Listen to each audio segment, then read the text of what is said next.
The exposition here, we have over 40 groups, both local and international, that are here. We have technologists that are demonstrating their technologies, and these are relatively mature technologies.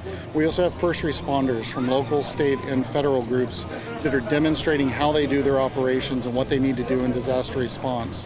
The whole idea is to get these groups together, allow the technologists to see how the operations go down, and then allow the operations folks to see the technology that's on its way. The robot is a small tactical robot. It's pretty significant in order to save lives. Probably one of the hardest things we do as hazmat technicians is dealing with chlorine. This happens to be a 1-ton chlorine cylinder. Chlorine is shipped throughout the United States, and it's highly toxic.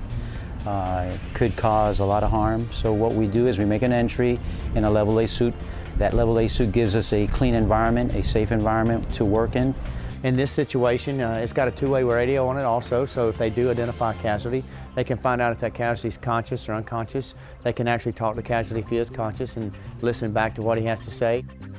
It's important because we're limiting the amount of time that we have in that environment, in that toxic environment. Instead of putting a human in that environment, we send in a robot, and the robot pretty much does the same work that we do, and it's still operated by a human, which happens to be a firefighter.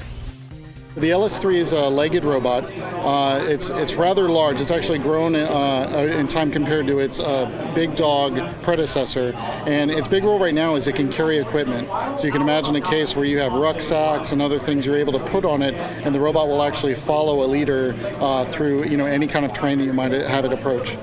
So the goal with Wildcat is to push the capabilities and push the speed of these legged robots.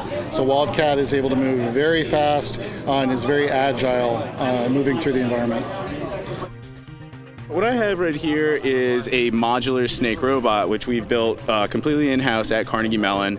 It'll execute gates just like a real snake, like a sidewinding or a slithering, and that's how it's actually able to move around. So there's a lot of things that are really unique about this robot. So the first thing you might notice, right, is that it doesn't have any wheels, it doesn't have any tracks. So in order for us to actually move, we have to wiggle our body around. And this becomes pretty difficult, like if you're on flat ground where, wheels would really make sense. But if you can imagine being in like a rubble pile where, a normal sort of standard robot with tracks or wheels might have difficulty, for us, by undulating our body around, we actually sort of excel in those situations. This is essentially what happens in most major disasters, whether it be hurricanes or earthquakes, basically anything that can cause a building structure to become unstable. These are the basic procedures that we use to not only extricate victims, but to keep our responders safe.